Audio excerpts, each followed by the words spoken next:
Hello नमस्कार मंडळी, कसे आहात? मजेत ना? मी पण मस्त आहे. घेऊन आली आहे तुमच्यासाठी लक्ष्मीच्या पावलांनी या मालिकेचा 19 मार्चच्या एपिसोडचा रिव्ह्यू. चला तर मग आज काय झालं बघूया. काल काय झालं होतं माहिती आहे का? काल ना रोहिणी आणि नैनाच्या कारस्थानांमुळे सरोज मॅमला विजेचा झटका लागला होता. तर आज त्यांनी डॉक्टरांना बोलवलं आहे. आता डॉक्टर म्हणत असतात की विजेचा झटका जास्त जोरात नव्हता, म्हणून आता ते आउट ऑफ डेंजर आहेत, पण आता तुम्ही त्यांच्याशी बोलत राहा आणि त्यांना कॉन्शियस म्हणजे बेशुद्ध होऊ देऊ नका. आता डॉक्टर इथून निघून जातात. त्यानंतर मग सरोज मॅम म्हणतात की आता मला बरं वाटतं आहे अद्वैत, मी माझ्या रूममध्ये मला घेऊन चल, मला जरा आराम करायचा आहे. तर आता नैना पण मध्ये बोलते की मॉम लॉ, या कलाला काही कळतं का? हिच्या एका चुकीमुळे कोणाचा तरी जीव जाऊ शकतो असं. त्यावर रोहिणी पण आता आगीत तेल टाकत ती टेरी ओढत असतात आणि मग म्हणतात हो ना, बरं झालं थोडक्यात निभावलं, नाहीतर आज वहिनीचं काय झालं असतं. पण आता ह्या गोष्टीकडे बाकी सगळे काही फार लक्ष देत नाही, पण अद्वैतच्या मनात मात्र ही गोष्ट खटकली आहे की हे सगळं कलामुळे झालं आहे. आता तो सरोज मॅमला घेऊन त्यांच्या रूममध्ये गेला आहे. त्याने त्यांना बेडवर व्यवस्थित झोपवलं आहे आणि तो म्हणतो की तुला काही लागलं की आवाज दे, मी येतो. पण मग आता सरोज मॅम म्हणतात की थांब, मला तुझ्याशी बोलायचं आहे, उद्या होळी आहे. तर अद्वैत म्हणतो हो आई, मला माहिती आहे आणि तू नको काळजी करूस, आम्ही करतो सगळी तयारी व्यवस्थित. तर सरोज मॅम म्हणतात नाही, मला त्याबद्दल नाही बोलायचं आहे, पण नुसतं प्रथेला प्रथा म्हणून करण्याची गोष्ट ही नाही आहे. तर अद्वैत म्हणतो आई तू असं का बोलतेस? त्यावर आता सरोज मॅम त्याचे पुन्हा कान भरायला सुरुवात करतात. तर त्या पुढे अद्वैत समोर प्रश्नांचा भडीमार करतात. ते म्हणतात की उद्या आबा तुला आणि तिला पूजेला बसायला सांगतील, तर तुला ते चालेल का? हे बघ, पूजा ही निर्मळ मनाने केली गेली पाहिजे. मला माहिती आहे तू सगळं मनापासून करशील, पण ती करेल का? त्यानंतर पूजा एका जोडप्याने करायची असते. तुम्ही खरंच जोडपं आहात का? तुमच्यामध्ये किती साम्य आहे हा एक विषय वेगळा, पण मग तुम्ही खरंच आनंदी आहात का? तुम्ही जोडपं म्हणून पूजेला बसणार आहात का? या सगळ्या गोष्टींचा विचार कर. हे बघ, तू जर पूजा केलीस तर तू स्वतःलाही फसवशील आणि देवालाही फसवशील, असं म्हणत त्यांनी आता चक्क त्याच्या मर्मावर बोट ठेवलं आहे. आणि त्यानंतर त्या म्हणतात की बघ, ती मुलगी सध्या घरात काय उद्योग करते हे तर तू बघतोच आहेस. पुढे त्या अद्वैतला सांगतात की हे बघ, माझं असं स्पष्ट मत आहे की तू तिच्यासोबत होलिका दहनाच्या पूजेला बसायचं नाहीस. हे बघ, आबा उद्या तुम्हा दोघांना पूजेला बसवायला सांगतील. लग्न पण त्यांच्याच सांगण्यावरून झालं आहे आणि त्याचे परिणाम आपण आजपर्यंत भोगतो आहे. हे बघ, पूजेला बसण्याच्या आधी ना सवाष्णीने मळवट भरायचा असतो, अशी आपल्या घराण्याची प्रथा आहे, असं सरोज मॅम अद्वैतला सांगत असतात. पुढे ते आता अद्वैतला म्हणतात की तू खरंच विचार कर, तिला तुझी बायको मानतोस का? ती खरंच तुझी बायको आहे का? ती सवाष्ण आहे का? आता एवढं बोलल्यानंतर अद्वैत मात्र आता खूप जास्त विचारात पडला आहे आणि मग तो म्हणतो की तू काळजी करू नकोस, उद्याची पूजा मी तिच्यासोबत करणार नाही आहे. आणि आता अद्वैतने फायनली डिसिजन घेतला आहे की तो आणि कला उद्याची पूजा करू शकत नाही. तेवढ्यात त्यांना बाहेर काहीतरी पडण्याचा आवाज येतो, म्हणून अद्वैत म्हणतो की तू थांब, मी बघतो काय आहे ते. पुढच्या सीनमध्ये त्यांनी आपल्याला असं दाखवलं आहे की खूप साऱ्या झोपेच्या गोळ्या काजलच्या हातातून अशा खाली पडल्या आहे आणि काजल पण बेडवर अशी निश्चित पडली आहे. तेवढ्यात ना मिसेस खरे जोरात काजल म्हणून ओरडून झोपेतून जाग्या होतात. खरं तर हे त्यांचं स्वप्न असतं की काजलने झोपेच्या गोळ्या खाऊन आत्महत्या केल्यासारखं त्यांना स्वप्न पडलेलं असतं आणि त्या अतिशय घामाघूम झालेल्या असतात आणि तशाच त्या बेडवरून उठून बसतात अर्धवट झोपेत. त्यावेळेला मिस्टर खरे त्यांना म्हणतात की काय झालं संगीत, तू अशी का उठलीस? कशाची भीती वाटली तुला? तर आता आहे ना मिसेस खरेंच्या जीवात जीव नसतो आणि त्या तिथून ताडकन उठून काजलच्या रूमकडे जातात आणि मग तिला बघतात, पण ती गाढ झोपलेली असते. हे बघून त्यांना जरा हायसं वाटतं. मिस्टर खरे त्यांच्या अस्वस्थतेचं कारण त्यांना विचारतात, तेव्हा मिसेस खरे सांगत असतात की आज ना ती खूप जास्त रडत होती. तेव्हा कला पण इथे होती. कलाने तिला विचारलं की तू का रडतेस म्हणून, पण तेव्हा तिने अशीच थातूरमातूर उत्तरं देऊन टाकली. आणि मग त्यांना आता त्या पुढे सांगतात की मला अशी अवस्था तिची बघवत नाही हो, तिने तसे उत्तरं तर देऊन टाकले, पण आपल्याला माहिती आहे ना की तिची अवस्था कशामुळे आहे आणि तिच्या डोसक्यात नेमकं काय चाललं आहे ते. आता त्या खूप रडत असतात, म्हणून मिस्टर खरे त्यांना धीर देत असतात. पण पुढे आता मिसेस खरे म्हणतात की आत्ता मला स्वप्नात तर काजलने जीव दिला आहे असं स्वप्न पडलं होतं. तेव्हा मिस्टर खरे म्हणतात की अगं, ती तुझी लेक आहे, तुझ्यासारखीच वाघीण परिस्थितीवर कशी मात करायची हे तिला बरोबर जमतं. समोर कितीही कठीण परिस्थिती असेल ना तरी ती अशी वागणार नाही. शांत हो. आता ते मिसेस खरेंना शांत करतात आणि ते दोघं नंतर त्या रूममधून निघून जातात. त्यानंतर आपल्याला कला आणि अद्वैतचा सीन बघायला मिळतो. कला बिचारी खूप अस्वस्थ आहे. कला पुन्हा ती गोष्ट आठवण्याचा प्रयत्न करते आणि तिला व्यवस्थित आठवतं आहे की जेव्हा तिने अंघोळ केली, शॉवर घेतलं, त्यानंतर तिने गिझरचं बटन बंद केलं होतं. नंतर ती स्वतःशीच म्हणते की मला नक्की आठवतंय की मी तो गिझर बंद केला होता, मग तो चालू कोणी केला. तेवढ्यात तिकडे अद्वैत येतो. आता कला त्याच्याशी बोलण्याचा प्रयत्न करते. ती त्याच्या मागे मागे फिरत असते, पण अद्वैत काय तिचं ऐकून घेत नाही. ती म्हणते, चांदेकर माझं जरा ऐकून घेणार आहेस का, मला बोलायचं आहे तुझ्याशी. ती अद्वैतचा हातही पकडते, पण तो म्हणतो हात लावू नकोस माझ्या अंगाला. तरी कला एक पाऊल मागे येते बिचारी आणि ती अद्वैतला सांगत असते की हे बघ तुझा गैरसमज झाला आहे, मी गिझरचं बटन नक्की बंद केलं होतं. पण अद्वैत खूप चिडतो तिच्यावर आणि तो म्हणतो तुला लाज नाही वाटत, ह्याच सिच्युएशनमध्ये तुझी आई असती तर तू किती जीवापेक्षा जास्त जपलं असतंस तिला आणि आता अशी वागतेस.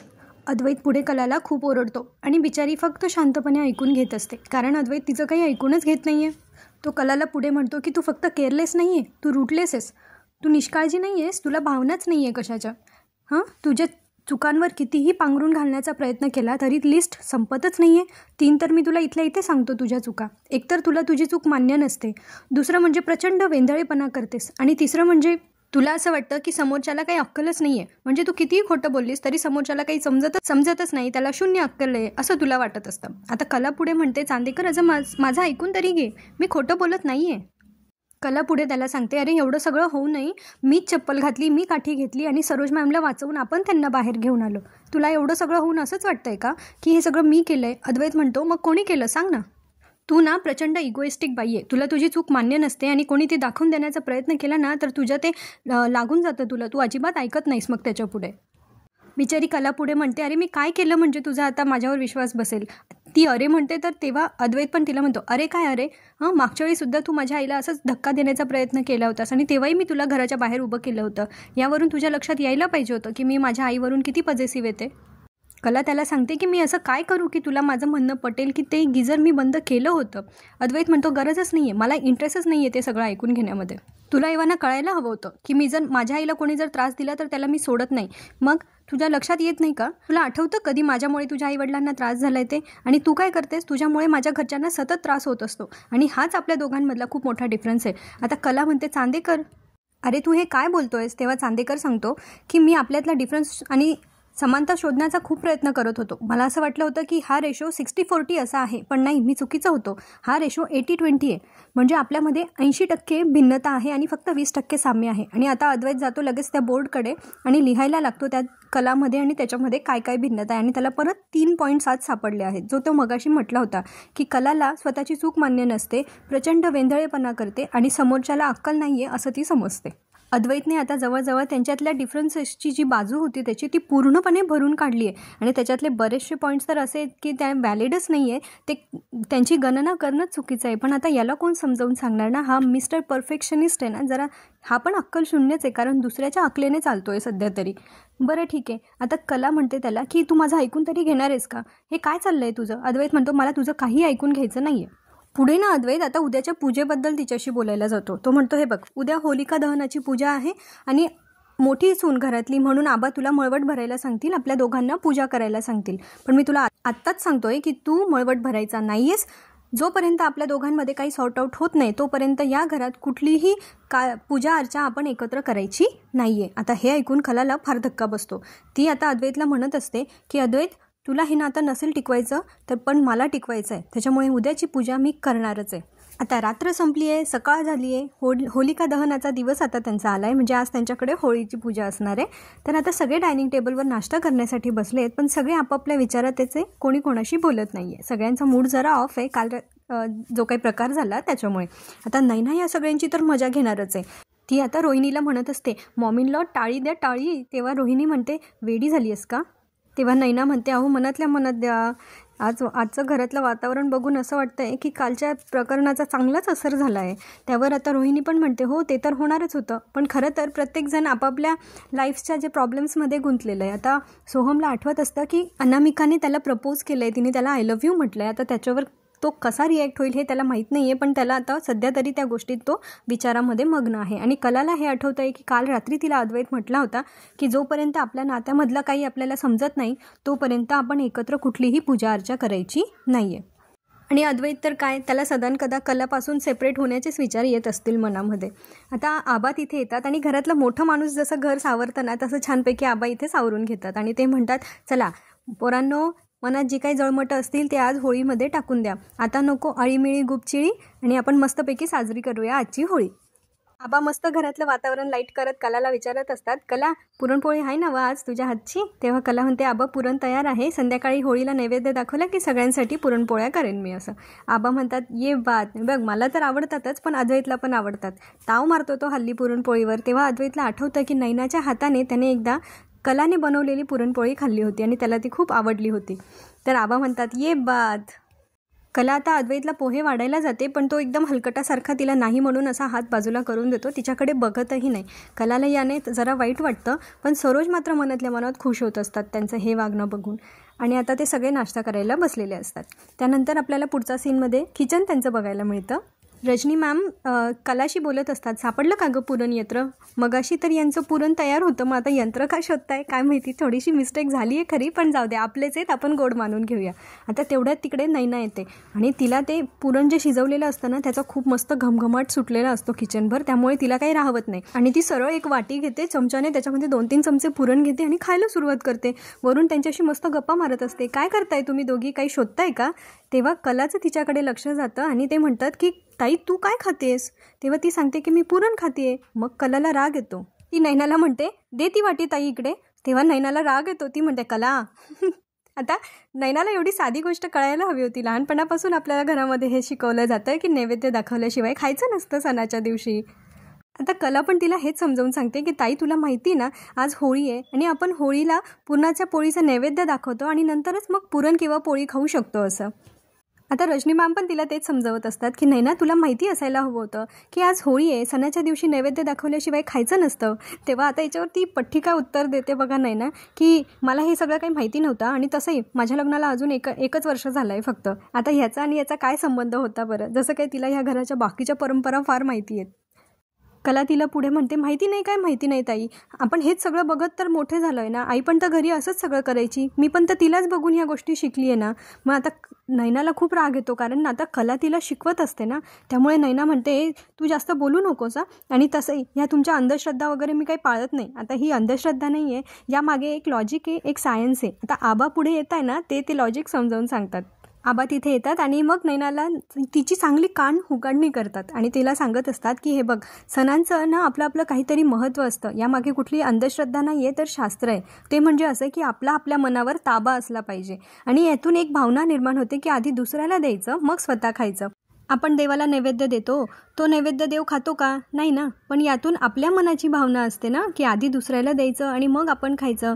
पण हे सगळं तुला कसं कळणार म्हणा, तू आधी दुसऱ्याचा विचार कधी करतच नाही ना. असं म्हणून आबा आता नैनाला चक्क टोमणा मारतात आणि कला आणि रजनीला सांगतात की तुम्ही दोघी तुमचं काम करा आणि आबाही तिथून निघून जातात.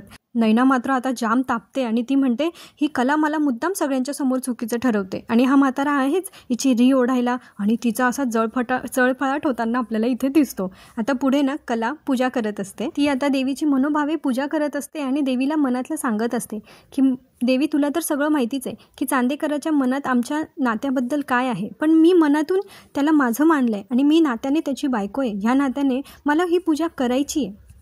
ती पुढे म्हणते की चांदेकरला वाटत असेल मी मनमानी करते, पण मी जे काही करते ते फक्त माझ्या संसारासाठी करते. ती अंबाबाईला सांगते की माझ्या मनात चुकीची भावना जराही नाही आहे, फक्त मला आता गरज आहे ती तुझी साथ देण्याची आणि माझा मार्ग बरोबर आहे ना हे मला सांगण्याची. आणि तेवढ्यात देवीच्या मूर्तीवर ठेवलेलं फूल खाली पडतं आणि कलाला संकेत मिळतो देवी आईचा की ती जे करते ते बरोबर आहे आणि कला ह्या गोष्टीने फार आश्वासित होते आणि पुन्हा एकदा देवी आईसमोर हात जोडून ती देवी आईचे आभार मानते. आता पुढे आपल्याला होलिका दहनाची पूजा बघायला मिळणार आहे. कलाने छानपैकी होलिकाची जी रास रचली आहे त्याच्या आजूबाजू ती छानपैकी रांगोळी काढते आणि रजनी मॅम तिच्या रांगोळीचं कौतुक करत म्हणत असतात की नावाप्रमाणेच सुंदर रांगोळी काढली आहेस. कलाच्या मनात जरा शंका आहे की अद्वैत तिच्यासोबत पूजा करेल की नाही म्हणून ती जरा उदास आहे, पण तरी ती आता सगळी तयारी अगदी मनोभावे करते. ती रजनी मॅमला विचारते की झाली का सगळी तयारी बाकी? तेव्हा त्या म्हणतात हो झाली आहे. अंजूने आता प्रसादासाठी कुरमुरे आणि फुटाणे पण एकत्र करून ठेवलेत. तेवढ्यात तिकडे ना आबा येतात कला मनोभावे अगदी उत्साहाने सगळ्या पूजेची तयारी करते, हे मात्र तिथल्या काही लोकांना बघवत नसतं. रजनी मॅम, अद्वैत सगळेच अगदी असे तोंड पिळत असतात. अद्वैत तर ना, मला त्याचा इतका राग येतो ना, काय सांगावं. पण आबा तिकडे येतात आणि ते मस्तपैकी वातावरण लाईट करतात. ते एकदम घरातला जॉली माणूस आहे, मला ते खूप आवडतात. आणि ते आता विचारतात, काय झाली का समधी तयारी? तेव्हा आता रॉकेट पण मस्त उत्तर देतो त्यांना की हो एकदम रॉकेट स्टाईल सगळी तयारी केली, या तुम्ही आता मला शाबासकीच द्याल ते सगळं बघून. पण आबा आता त्याला तिकडून हकलून लावतात, म्हणतात तुला काही कामं नाही का दुसरी, जा तुझी कामं कर. आता सगळे एकदम मस्त वातावरण छान असतं. सोहमकडे मला जरा बघून डाऊट येतोय की याचं काय चाललंय नेमकं. कदाचित काजलने त्याला डच्चू दिलाय असं त्याला वाटत असेल आणि म्हणून तो आता तिची काही गरज नाही असं दाखवतोय. पण मनातून तर तो द्विधा मनस्थितीतच आहे अजून पण. आता आबा कलाशी बोलत असतात. आबांनी बरोबर ओळखलं आहे की कलाच्या मनात काळजी आहे. तेव्हा ते म्हणत असतात की तुझ्या चेहऱ्यावर आणि तुझ्या मनात जी काही काळजी आहे ना, ती आता या होळीमध्ये टाकून दे बरं. बघ, उद्या तू ज्या रंगांनी खेळशील ना, त्याने तुझं आयुष्यच बदलून जाईल बरं. आता ह्या वाक्याचा काय अर्थ असणार आहे, उद्या असं काय होणार आहे रंगपंचमीच्या वेळेला किंवा धुळवडीच्या वेळेला यांच्याकडे, की त्यामुळे कलाचं आयुष्य बदलून जाणार आहे, हे बघणं फार मनोरंजक असणार आहे. तोपर्यंत चॅनलला सबस्क्राईब करून ठेवा, मी येईनच तो एपिसोड घेऊन तुमच्यापर्यंत. आता पुढे आबा आहे ना, कलाला विचारतात की घरच्यांना बोलवलंच ना, तेव्हा ती म्हणते हो केलाय फोन, येत आहेत ते. आता सोहमला वाटतं की मग आता त्यांच्यासोबत काजल पण येणार. मग तो काय करतो, तिला जळवण्यासाठीच बहुतेक तो आता अनामिकाला फोन करतो आणि तिला सांगतो की बघ, मी थोडंसं 11th आवरला सांगतोय, लास्ट मिनिट तुला सांगतोय, पण माझ्याकडे होलिका दहनाची पूजा आहे, तर येशील का तू? आणि अनामिका तर काय, मला वाटतं तिला काही कामं नसतात, त्यामुळे ती पण रेडी असते आणि ती हो म्हणते. आता अद्वैतला वाटतं याचं काय चाललं आहे, चोरी चोरी चुपके चुपके. अद्वैत त्याला विचारत असतो की भावराया तुमचं सध्या काय चाललं आहे, पण सोहम त्याला काही फारसं मनासारखं उत्तर देत नाही. तो असंच उडवाउडवीचं उत्तर देऊन देतो. आणि नंतर आता त्या पूजेच्या तयारीकडे सोहमचं लक्ष आहे असं म्हणून तो तिकडे चालला जातो आणि आबांना घेऊन कुठेतरी कोपऱ्यात जातो काहीतरी बोलण्यासाठी. पुढे रॉकेट म्हणतो आता कलाला की कला ताई बघ, मी सगळी तयारी व्यवस्थित करून घेतली आहे आणि आबासाहेबांनी मला शाबासकी पण दिली आहे, तरी पण तू एकदा बघून घे, नाहीतर मला ओरडशील. म्हणून आता कला पुन्हा एकदा व्यवस्थित बघायला जाते. पण इकडे सरोज मॅमने पिन मारणं काही थांबवलेलं नाही आहे. त्या अद्वैतला म्हणतच असतात, हिला पूजा करायचं नाही असं सांगितलंयस ना तू, तरी पण बघ कशी पुढे पुढे करते. अद्वैत पण आता गेला, लगेच चावी फिरवली आता त्याच्या मम्माने आणि तो गेला आता तिकडे टाळ्या वाजवायला. आता तो जाऊन तिकडे कलाला सांगत असतो पूजेपासून लांब राहायचा. तेव्हा ती म्हणते माहिती आहे मला, मी नाहीच करणार आहे पूजा. अद्वैत म्हणतो मग पूजा नाही करायची तर सारखं पुढे पुढे पुढे पुढे का करते सगळ्या गोष्टींमध्ये. तेव्हा ती सांगते आपण नाही करणार आहे पूजा, पण पूजा होणार आहे, त्यामुळे पूजेची तयारी तर करावीच लागणार आहे आणि ती प्रथेप्रमाणे मी करणार. तर यालाही तुला काही प्रॉब्लेम आहे का? त्यावेळेला आता अद्वैत तिला म्हणतो तुला काही बाकीचं करायचं ते कर, पण मळवट भरून घेऊ नकोस, आबांनी सांगितलं तरी. आता ती म्हणते ठीक आहे, मी मळवट नाही भरून घेणार, मी पूजेला नाही बसणार, पण आबा काही बोलले तर त्याचं उत्तर तू द्यायचंस म्हणून, कारण आता कलाला काही उत्तर द्यायला नाही आहे. अद्वैतला आता पुढे आठवतं की आई म्हणते तेच बरोबर आहे, 1 वर्ष आबांच्या आग्रहाखातर मी हे नातं निभवलं आहे, पण आता माझ्या आयुष्याचा, माझ्या फ्युचरचा विचार केला पाहिजे याच्या मनात येत आहे. कलाला मात्र मनापासून पूजा करायची आहे, पण अद्वैतच्या या हट्टापुढे तिचं आता काही चालत नाही आहे. त्यामुळे तिने पण आता बहुतेक आशा सोडून दिली आहे की तिच्या हाताने पूजा होईल असं. बघूया आता पुढे काय होतं आहे ते.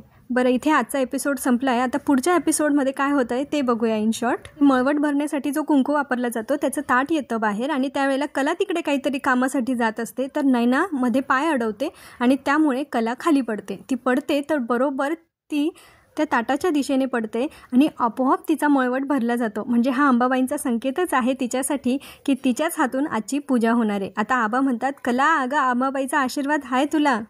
आणि कलालाही खूप आश्चर्याचा धक्का बसतो याच्याने की सणाच्या दिवशी चांदेकर तिला म्हटलं होतं ना की मला तमाशा नको आहे, तेव्हा ती त्याला उत्तर देत असते मनातल्या मनात की सणाच्या दिवशी तमाशा नाही तर उत्सव झाला आहे चांदेकर. आणि तो पण तिच्याकडे आश्चर्याने बघत असतो, कारण तिने स्वतःहून नाही लावला आहे, पण नशिबाने तिच्या कपाळी तो मळवट लागला आहे. आणि आता यांच्या दोघांच्या हाताने ती उद्याची पूजा होते की नाही आणि त्यानंतर धुळवडीला यांचा काय रंग रंगतोय, ह्या सगळ्या गोष्टी बघणं फार इंटरेस्टिंग ठरणार आहे. तर भेटूया आपण पुढच्या भागात. तोपर्यंत हसत राहा, खुश राहा, आपली आणि आपल्या प्रियजनांची काळजी घेत राहा. धन्यवाद. आणि व्हिडिओ आवडला असेल तर चॅनलला लाईक, शेअर, सबस्क्राईब करायला विसरू नका बरं का. पुन्हा भेटूया.